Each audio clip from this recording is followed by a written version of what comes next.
我妈妈常说，生活就像一盒各式各样的巧克力，你永远不知道下一块是什么味道。其实有时候，巧克力的味道是可以预见的，就像演技派大神汤姆汉克肯定会获得一系列的大奖。2020年，美国爆出了一个重磅消息，汤姆汉克终于获得第77届金球奖终身成就奖，而在他上场领奖时，激动地哭出声。此前，他已被金球奖提名15次，手握4届金球奖影帝，2座奥斯卡小金人。对于这个地表最强演员来说，金球奖终身成就奖完全是实至名归。毕竟，一个汤姆汉克就是半部好莱坞的历史。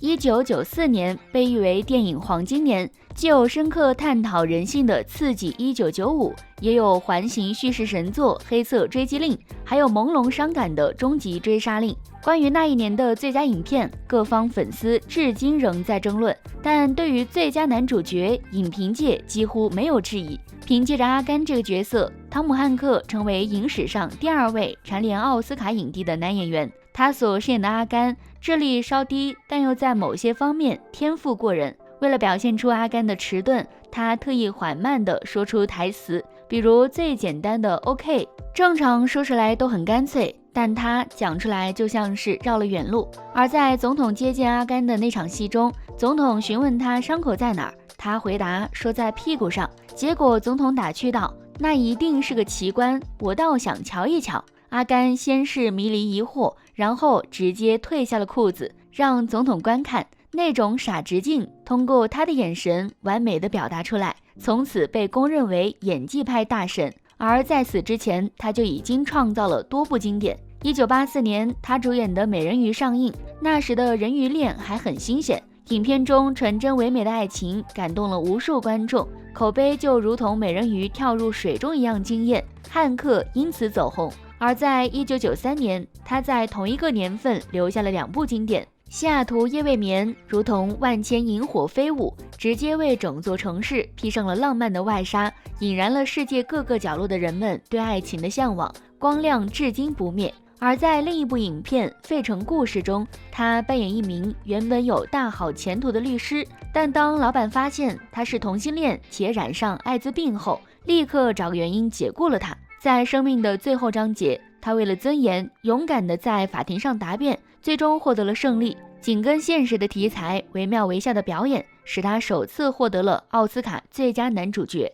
而在1995年，他为《玩具总动员》中的牛仔警长胡迪配音，不经意间，这部动画引领了世界3维动画的革命，成为美国一代人的青春记忆。从1995年到2019年，《玩具总动员》已经拍了4部，后来他又主演了许多类型不同的角色，《拯救雷恩大兵》中他是英勇无畏的上尉，《达文西密码》中他是慧眼如炬的教授，《浩劫重生》中凭借坚强求生的现代鲁滨逊获得第58届金球奖影帝。与此同时，他还是遭遇海盗后挺身而出的菲利普斯船长，是将飞机成功迫降拯救155名乘客的萨利机长，是阿波罗13号中带领宇航队员获救的指令长。这个世界上许多演员就像是塑料瓶，任何角色在他眼里都是水，装在瓶中后是同一个形状。而还有少数演员把自己修炼成水，放在什么容器中就是什么形状。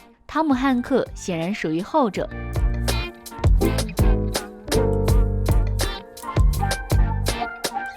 电影世界中的他无所不能，一人千面，而如果你遇到现实中的他，一定会是一桩赏心乐事。2015年，汤姆汉克在路上碰到了一群卖饼干的小朋友，他不仅买了饼干，还加入了叫卖的队伍。2016年，一对新婚夫妻在中央公园举行婚礼，一个陌生人走过来和他们道喜，两人定睛一看，简直不敢相信自己的眼睛，原来是影帝汤姆汉克。他穿着大裤衩，正在附近散步，这大概就相当于你在拍婚纱外景时，梁朝伟突然出现送祝福。汉克不仅道喜，还一通赞美，并拉着他们合影。后来他直接把照片发到了推特上，着实让夫妻俩火了一把。还有一次，他在坐电梯的时候，有个母亲带着孩子进来，母亲大喊道：“是胡迪警长！”孩子一脸疑惑。胡迪是《玩具总动员》系列的主角，在美国的知名度不亚于蜘蛛人。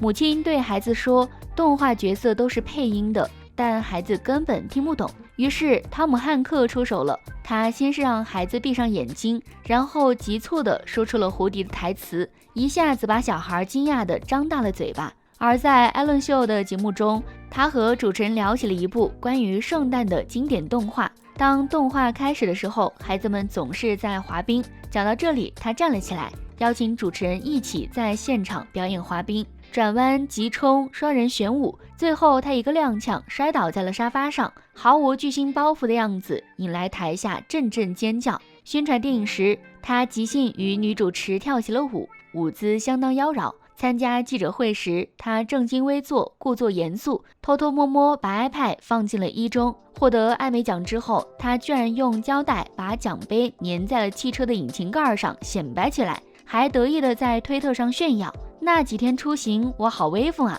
这哪里是影帝，分明就是个搞怪的淘气鬼。”他还总是把捡到的东西挂在推特上，每张图片上都做足了戏份，呼喊失主前来认领。这操心程度俨然一个爱管闲事的退休大爷，但这招还真的帮到了人。比如下面这个学生证就被失主姑娘领回去了。除了拾金不昧，这位热心大爷还默默做了很多大事儿，就像古天乐一样，他资助了多个慈善组织，包括癌症防治、艾滋病研究、女性权利、贫困儿童救助等。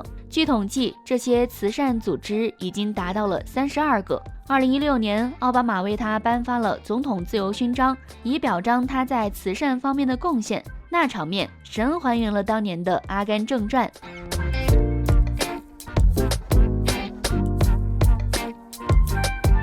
这样的汉克自然受到世人的疯狂喜爱。从2016年开始，美国人居然喊他爸爸。由于当年那场腥风血雨的大选，汉克更是登上舞台，接过了美国爸爸的称呼，像教导孩子一样鼓励着美国人民。美国这个孩子会没事儿的，我们会继续前行，因为他可是汉克家的孩子呢。能被称为美国的精神国父，不仅仅是因为他那可以封神的演技、无可匹敌的亲和力和乐山好施的精神，更因为他本身就是美国梦的化身。汤姆·汉克出生于1956年，一个普通的美国家庭。4岁时父母离异，小汉克跟着厨师老爸四处迁徙，10岁时已经搬了10次家。多年的漂泊生活使原本羞涩的汉克略显怪异，并不受老师和同学们的喜欢，连他都认为自己是个怪人，并深陷痛苦的深渊。好在高中的时候，他对戏剧产生了深厚的兴趣。多年的压抑生活使他深深沉浸在戏剧世界里，宣泄着情感。大学期间，他跑到俄亥俄州克利夫兰的五大湖戏剧节，当了长达3年的实习生，负责舞台灯光、布景等工作，以至于从大学辍学。然而，汉克长相平平，又没有经纪人，很难得到饰演。好不容易有了机会，分到的也都是无足轻重的小角色，眼看着只能勉强维持生计。1979年，23岁的汉克只身跑到了纽约闯荡，但排队欢迎他的仍是艰难和险阻，前途依旧渺茫。如同住在地下室的北漂青年，冷暖只自知。他后来回忆说道：“我当时住的地方离百老汇不远，但我根本无法引起别人的注意，因为我不会跳舞，也没上过声乐课。但机会从来偏爱有准备的人。他良好的试镜表现使他终于得到了红鞋男子的戏份，其他演员穿起女装来都感觉别扭，他却怡然自得。在这部剧播出后，汉克渐渐有了名气。等到1984年的《美人鱼》上映时，汉克才算彻底走红。此时的他已经28岁，在明星中算得上大器晚成。后来他频繁地被称为演技天才。但世界上又哪里有天才呢？在为《玩具总动员》配音时，由于胡迪的声音非常急促亢奋，有时长达4-5个小时的配音，使他极其疲倦，胸口横膈膜的位置有明显的不适。回到家后只能用冰敷缓解。费城故事中，他不仅减掉了近30斤，削薄了头发，还为了揣摩角色，长期与同性恋者和艾滋病患者相处。由于入戏太深，拍完后在家中休养许久才恢复。《浩劫重生》中，他所塑造的角色前后体型变化极大。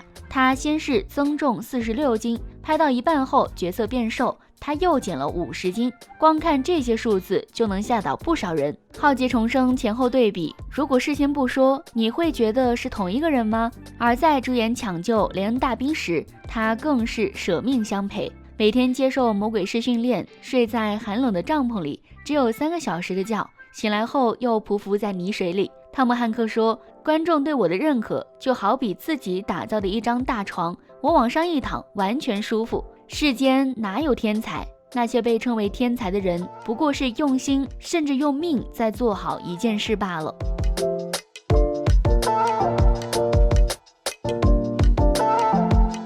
如果硬要分类的话，最顶级的演员分为2种，一种是角儿，一种是艺术家。比如名字类似的汤姆克鲁斯就是角儿，而汤姆汉克则是艺术家。但相较而言，艺术家比角儿伟大很多倍。角儿活在现在的世界非常受欢迎，但艺术家可以存活几个世纪，后人仍会不断的研究它。至于那些连角儿都不是，靠脸吃饭的人，还是自求多福吧。更何况汤姆汉克这个人明明是国际巨星，却像个邻家的爱笑大叔，走到哪里都是一束光。他就像余光中所说的那样，既高级又有趣，属于人间少之又少的极品。高级的人使人尊敬，有趣的人使人喜欢，又高级又有趣的人使人敬而不畏，亲而不暇。交接愈久，芬芳愈醇。羡慕那些曾经偶遇过他的人，当他迎面走来给你惊喜，当他欣然答应与你合影，当他把你丢的东西挂到网上呼喊。如果有一天你在路上走着，遇到他帮小朋友推销饼干，你愿不愿意买？他是巨星，也是路人，更是世间移动的险峰，因为险峰上无限风光在其中。最后，如果喜欢这部影片，别忘了按个赞，或是分享给身边的朋友。感谢您的鼓励，我们下期再见。